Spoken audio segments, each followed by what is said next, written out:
चतुर्थोऽध्यायः तृतीयः पादः चतुर्थोऽध्यायः तृतीयः पादः चतुर्थोऽध्यायः तृतीयः पादः युष्मदस्मदोरन्यतरस्यां खञ् च युष्मदस्मदोरन्यतरस्यां खञ् च युष्मदस्मदोरन्यतरस्यां खञ् च तस्मिन्नणि च युष्माकास्माकौ तस्मिन्नणि च युष्माकास्माकौ तस्मिन्नणि च युष्माकास्माकौ तव कममकावेकवचने तवकमकावेकवचने तवकमकावेकवचने अर्धाद्यत् अर्धाद्यत्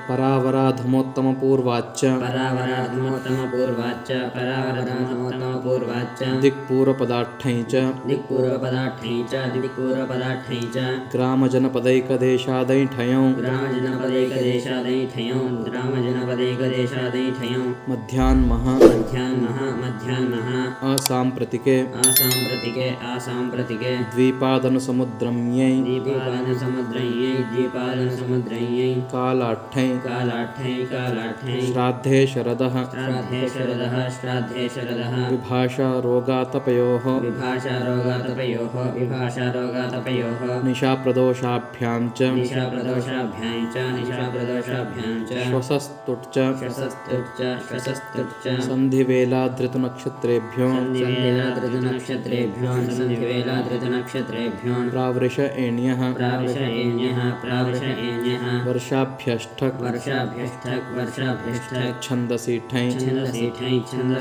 वसन्ताच्च हेमन्ताच्च सर्वत्राञ्चतलोपश्च सायञ्चिनं प्राह्णे प्रगेवेभ्यष्टुट्युलौ तुट् च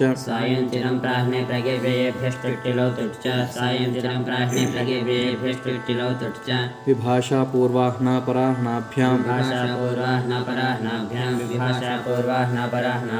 तत्र जातः प्रावृषष्ठप् संज्ञायां शरदो वै पूर्वाह्नापराह्नार्द्रामूलप्रदोषावस्कराद्वन्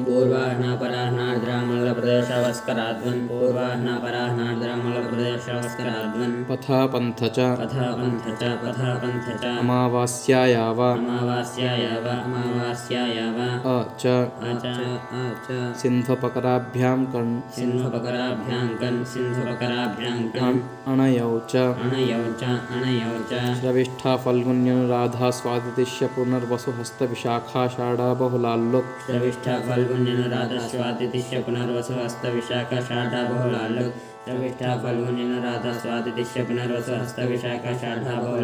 स्थानान्तगोशालखरशालाच्च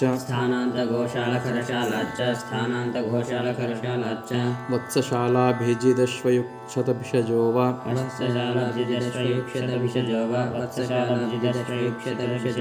नक्षत्रेभ्यो बहुलं कृतलब्धकृतकुशलाः प्रायभवः उपजानोपकरणोपनिवेष्टक् सम्भूते कोषाढ्यै कालात् साधुपुष्प्यत्पच्यमानेषु उक्ते च आश्वयुज्या वै ग्रीष्मवसन्तादन्यतरस्यां देयं ऋणे कलाप्यश्वत्थयवपुसाद्वन् ग्रीष्मावरसमाद्वै संवत्सराग्रहायणेभ्यां ठञ् च व्याहरति मृगः तदस्य सोढं तत्र भवः दिगादिभ्यो यत् शरीरावयवाच्च धृतिकुक्षिकलशिवस्त्यस्त्यहेर्ढे ग्रीवाभ्यों च गम्भीरायः अव्ययीभावाच्च भावाच्च अव्ययीभावाच्च अव्ययीभावाच्च अंतःपूर्वपदार्थै अन्तःपूर्वपदार्थै अन्तःपूर्वपदार्थै ग्रामात् पर्यणुपूर्वात् ग्रामात् पर्यणपूर्वात् ग्रामात् पर्यणपूर्वात् जिह्वामूलाङ्गुलेच्छः जिह्वामूलाङ्गुलेष्ठः जिह्वामूलाङ्गुलेष्ठः वर्गान्ताच्च वर्गान्ताच्च वर्गान्ताच्च अशब्दे यत्खावन्यतरस्याम् अशब्दे यत्खावन्यतरस्याम् अशब्दे यत्खावन्यतरस्याम् कर्णललाटात् कर्णलङ्कारे कर्णललाटात् कर्णलङ्कारे कर्णललाटात् कर्णलङ्कारे तस्य व्याख्यान इति च व्याख्यातव्यनाम्नः तस्य व्याख्यान इति च व्याख्यातव्यनाम्नः तस्य व्याख्यान इति च व्याख्यातव्यनाम्नः बह्वचोन्तोदात्ताठ्ठै बहुवचोन्तोदात्ताठ्ठै बहुवचोन्तोदात्ताठ्ठै क्रतुयज्ञेभ्यश्च कृतयज्ञेभ्यश्च कृतयज्ञेभ्यश्च अध्यायेष्वेवर्षेः अध्यायेष्वेवर्षेः अध्यायेष्वेवर्षेः पौरोडाशपुरोडाशात्ष्ठन् पौरोडाशपुरोडाशाष्ठन् पौरोडाशपुरोडाशाष्ठन् छन्दसो यदनौ छन्दसो यदनो छन्दसो यदनो वैजृद्ब्राह्मणर्क प्रथमाध्वर पुरश्चरणनामाख्याताठक् द्व्यज्रद्ब्राह्मणर्क प्रथमाध्वर पुरश्चरण नामाख्याताठक् द्व्यज्रद्ब्राह्मणर्क प्रथमाध्वर पुरश्चरण नामाख्याताठक् नृगयणादिभ्यः नृगयणादिभ्यः नृगयणादिभ्यः तत आगतः ठगायस्थानेभ्यः ठगायस्थानेभ्यः शुण्डिकादिभ्यो शुण्डिकादिभ्यो विद्यायोनिसम्बन्धेभ्यो वै विद्यायोनिसम्बन्धेभ्यो वि ऋतष्ठै ऋतष्ठै पितुर्यच्च गोत्रादङ्कवत्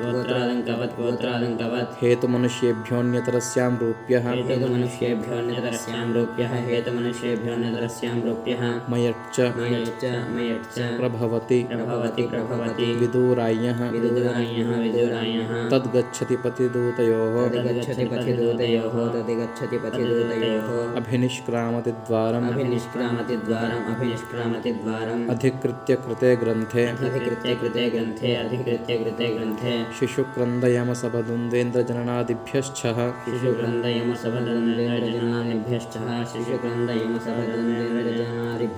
सोऽस्य निवासः अभिजनश्च आयुधजीविभ्यश्चः पर्वते षण्डिकादिभ्यो यः सिन्धुतक्षशिलालिभ्योऽणयो तूदीशलातुरवर्मतीकूचवाराढ्ढच्छण्ढैयकः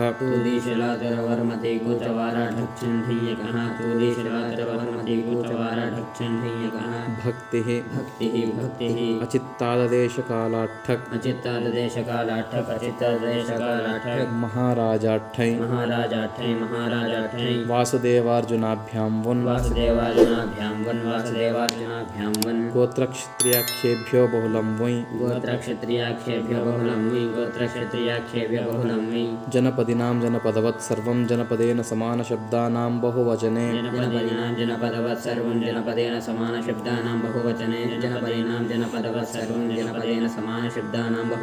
तेन प्रोक्तं तित्तिर्वरतन्तु खण्डिको खाच्छन् काश्यपकौशिकाभ्यां ऋषिभ्यां निनिः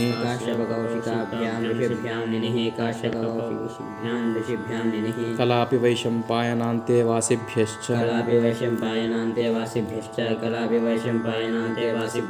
पुराणप्रोक्तेषु ब्राह्मणकल्पेषु शौनकादिभ्यश्छन्दसि कठचरकाल्लुक् कलापिनो छगलिनो ढिनुक् पाराशर्यशिलालिभ्यां भिक्षुनटसूत्रयोः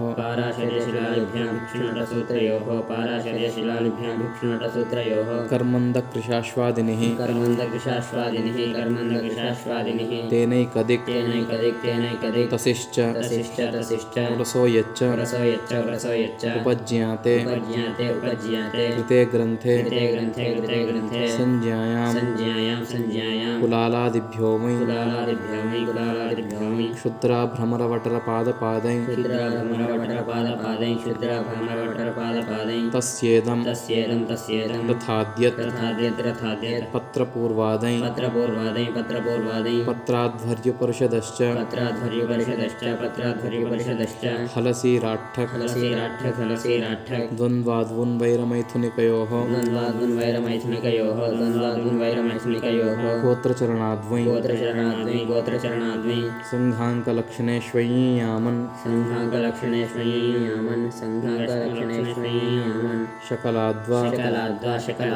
छन्दोगौक्तिकयाज्ञिकबह्वृचनटाय्यः छन्दोगौक्तिकयाज्ञिकबहुरिचनटाय्यः न दण्डमानवान्ते वासिषो दण्डमानवान्तेवासिषु रैवतिकादिभ्यश्च रैवतिकादिभ्यश्च तस्य विकारः अवयवे च प्राण्योषधिवृक्षेभ्यः बिल्वादिभ्यो गोपधाच्च त्रपजतनोः शुक् ओरै अनुदात्तादेश्च पलाशादिभ्यो वा शम्याष्टलै मयड्वैतयोर्भाषायामभक्ष्याच्छादनयोः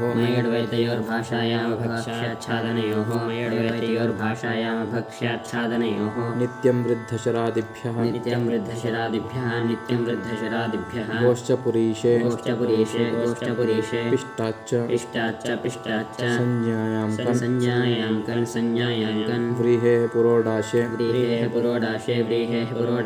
असंज्ञायां तिलयवाभ्यां व्यचच्छन्दसि नोत्वदुर्ध्रबिल्वात् तालादिभ्यो जातरूपेभ्यः परिमाणे प्राणिरजतादिभ्यो नितश्च तत्प्रत्ययात् क्रीतवत्परिमाणात् उष्ट्राद्वै उमोर्णयोर्वा एन्याढै गोपयसोर्यत् द्रोश्च मानेवयः फलेलुक् प्लक्षादिभ्यो जम्वावा लुप् च हरितक्यादिभ्यश्च कंसीयपरशव्योर्ययो लुक् च कंसीयपरशव्योर्ययो लुक् च